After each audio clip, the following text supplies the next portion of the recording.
τους μαζεύουν? Τους μαζεύουν. Δεν ξέρω μήπως δεν είναι ορειχάλκινοι και δεν τους παίρνουν στην αναγκή τους. Γι' αυτό.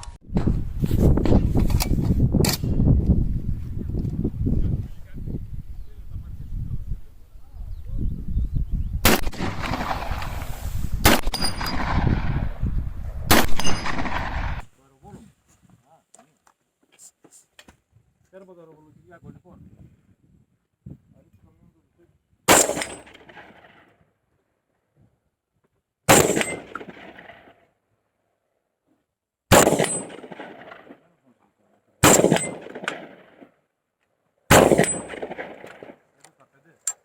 Πέντε στα 5. Αγριεμένος πληροφορίες, πολύ αγριεμένος. Λοιπόν, πρώτο διαλογιστικό βήμα. Χαλαρώνουμε, κάνουμε